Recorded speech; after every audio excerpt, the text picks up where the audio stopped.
Hai guys, apa kabar kalian semua? Udah lama banget gak ketemu ya kan? Semoga kalian semua baik-baik aja. Jadi sebenarnya aku beberapa hari ini gak bikin video tuh gara-gara memang aku lagi rada sakit. Dan kemudian aku lagi ada beberapa kerjaan di dunia nyata. Jadi apa kalian siap mendengarkan cerita-cerita hari ini? Kita balik lagi di acara Cerita Maya bersama saya, Maya Anantia. Untuk hari ini ada dua kisah yang akan saya bawakan. Yang pertama adalah kisah tentang jembatan Hell Bridge yang ada di New York. Yang kedua adalah kisah tentang seorang wanita yang mengaku bahwa dirinya vampir. Dia hidup di era sekarang. Ya, sekarang tahun 2020 ini dia ada. Nanti akan aku ceritakan di cerita yang kedua. Jadi buat kalian yang penasaran, silahkan simak ceritanya sampai akhir, jangan di skip biar kalian paham gimana ceritanya, oke? Langsung aja kita simak ceritanya. Hell Bridge atau Hell Gate Bridge yang terletak di New York. Lokasinya ada di Bronx, Queens, Pulau Wards. Panjangnya sekitar 5.182 meter. Mulai dibangun pada 1 Maret tahun 1912, ditutup pada 30 September 1916. Awalnya jembatan rel kereta api New York ini adalah baja sepanjang 1017 kaki melalui jembatan rel kereta api di kota New York. Lalu kenapa dia kemudian disebut sebagai Hell's Gate? Dia disebut sebagai Hell's Bridge. Akan aku jelasin cerita yang dialami oleh orang-orang yang melewati jembatan tersebut. Jadi ada beberapa kesaksian, bahkan banyak kesaksian dari warga masyarakat daerah situ dan juga orang-orang yang melewati jembatan tersebut yang menyebabkan kenapa jembatan itu diberi nama sebagai Hell Bridge. Kabarnya jika ada yang melintasi jembatan ini, kemudian belum sampai dia lewat dari jembatan, dia memutar balik kendaraannya, maka jalanan yang ada di belakangnya tampak mengerikan seperti neraka. Jadi itu asal muasal kenapa disebut sebagai Hell Bridge atau jembatan neraka. Kalian kebayang nggak? Kalian lagi ngelewatin sebuah jembatan besar dan panjang. Di tengah jalan kalian pengen puter arah. Ketika kalian puter arah, kalian ngelihat spion yang menghadap ke belakang, kalian lihat neraka. Oh my god. Lalu ada lagi kisah lain yang diceritakan oleh salah seorang pengguna jembatan tersebut. Mereka merupakan sepasang kekasih di mana mereka telah tewas kala melintas di sini. Tak heran jika arwah sepasang kekasih itu dianggap menghantui orang-orang yang melewati jembatan tersebut. Konon ketika kamu melintasi jembatan ini dan mematikan lampu kendaraanmu, maka hantu pasangan kekasih itu akan masuk ke dalam kendaraanmu. Dan karena orang-orang di sekitar situ merasa bahwa jembatan itu adalah jembatan terkutuk, mereka mulai meninggalkan jembatan itu dan memilih melewati jalan lain. Jadi awal mula dibangunnya itu memang untuk jalannya kereta, jembatan kereta, tapi kemudian diubah fungsi, mungkin ya, sehingga kendaraan bisa melewati jembatan tersebut. Dan ternyata banyak sekali hal-hal aneh yang terjadi. Jadi sekarang orang-orang udah nggak lagi ngelewatin jembatan itu nih teman-teman. Kalau kalian ngebayangin ada di jembatan itu dan kalian melihat dan merasakan apa yang mereka rasakan juga, gimana? Serem banget kan pastinya. Pasti antara merasa itu halusinasi ataupun enggak. Tapi ketika kita ngelihat dengan mata kepala kita sendiri, pastinya kita juga akan percaya. Ya kan? Oke, jadi itu tadi cerita tentang Hell's Bridge yang sudah kita bawakan, yang sudah kita ceritakan. Oke, kita akan langsung lanjut di cerita yang kedua, yaitu tentang wanita cantik yang bernama Lilith Vampire. Aku nyebutnya vampir aja ya, biar lidahnya lidah Indonesia gitu, biar enakan kita ngobrolnya ya kan. Aduh, sebenarnya aku kangen banget deh ngobrol sama kalian, lama banget nggak gibahin hantu, gibahin mitos, gibahin orang-orang yang mistis-mistis gitu ya. Oke, jadi selamat menyimak cerita yang kedua. Apa reaksi kalian jika kalian bertemu dengan seorang vampir di dunia nyata pada era yang sekarang ini? Pasti kalian mikirnya, mimpi lo, halu lo gitu kan ya. Enggak guys, ini ada beneran. Nih, simak ceritanya.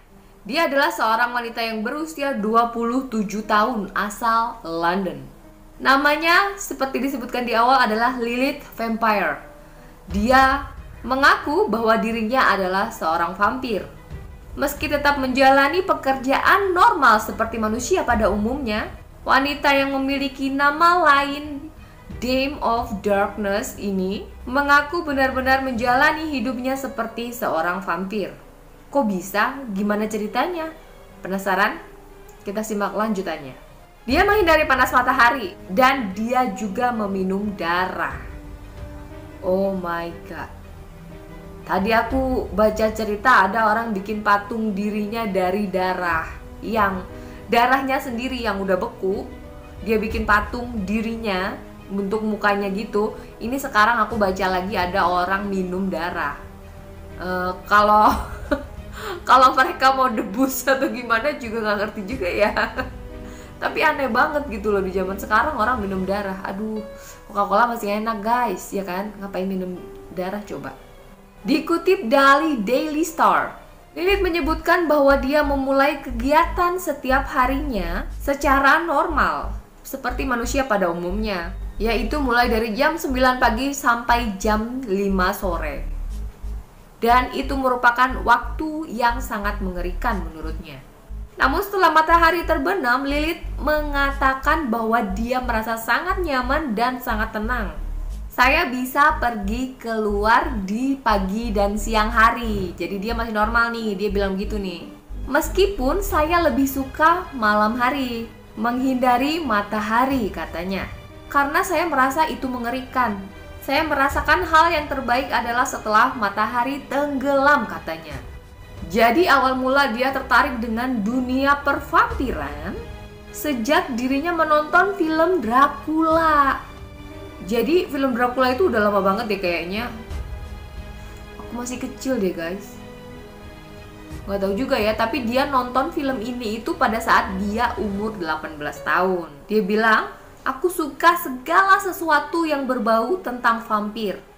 Dan rasa suka itu mendorongku untuk mengetahui orang lain yang mirip sepertiku. Jadi dia berpikiran bahwa ada orang-orang yang lebih suka kehidupan di malam hari, lebih merasa tenang tanpa adanya matahari seperti dirinya, baik di dunia maya ataupun di dunia nyata jelasnya. Aku akan berkata aku menjadi vampir pada saat umur 18 katanya. Meski saat itu aku belum sadar benar, tapi sekarang aku menyadarinya. Terkait kehidupannya sebagai vampir, Lilith mengaku pernah meminum darah sebelumnya dari ritual yang dilakukannya di sebuah komunitas. Oh my god, iya. Di orang-orang bule itu banyak komunitas-komunitas, paham-paham yang unik-unik, aneh-aneh. Gitu deh guys, serem. Aku meminum darah manusia karena penasaran. Dan rasanya seperti logam, mirip tembaga. Hah? Dia pernah minum tembaga. Aduh. Meskipun rasanya bisa berbeda-beda katanya. Jadi dia mencicipi darah manusia bukan hanya satu, karena dia bisa menjelaskan ada yang mirip logam, ada yang mirip tembaga, dan itu pun berbeda-beda dari darah manusia satu ke manusia yang lain. Jadi artinya dia mencicipi udah beberapa kali nih guys. Sementara menurut Lilith, perilaku yang dilakukannya itu adalah berbau kejahatan dan kegelapan. Ya iyalah, aku pasti juga mikir begitu. Tapi ia percaya bahwa vampir bisa menjadi kekuatan untuk kebaikan. Bentar deh. Coba pikir, dari tadi yang kita bahas kebaikannya di mana ya? I don't know. Dan selain itu, Lilith juga menjelaskan bahwa keluarganya sudah sangat terbiasa dan menerima gaya hidupnya sebagai seorang vampir. Tapi kalian lihat dari penampakannya yang ada di foto, memang dia pakai pasang taring gitu ya. Yang sekarang lagi itu loh, lagi in veneer. Oke guys, jadi segitu dulu cerita Maya hari ini. Terima kasih buat kalian yang udah nyimak dari awal sampai akhir. Dan buat kalian yang udah nonton, jangan lupa leave comment. Maksudnya Jangan lupa tinggalkan komen dan juga pencet tombol like-nya ya buat kalian yang suka video aku. Dan juga kalian yang punya cerita serem, horor, bikin bulu kuduk merinding, bisa DM langsung ke cerita_maya di Instagram. Akan aku balas langsung. Dan juga kalian jangan lupa nyalakan bel notifikasi biar kalian tahu kapan video aku diupload. Karena, kenapa harus nyalain notifikasi? YouTube sekarang ini cuman menampilkan video-video yang viral aja. Kalau kalian jarang komen, jarang like, jarang nonton video aku, kalian gak bakal dapat notifikasi kapan aku upload video kalau kalian gak pencet bel notifikasinya. Begitu guys. Nah, buat kalian yang pengen terus nyaksiin dan melihat perkembangan apa aja yang aku update di video-video aku selanjutnya, nyalain bel notifikasinya dan bantu share ya ke sosial media yang kalian punya biar video aku makin berkembang. Jadi sampai ketemu lagi di Cerita Maya episode berikutnya. Bye bye.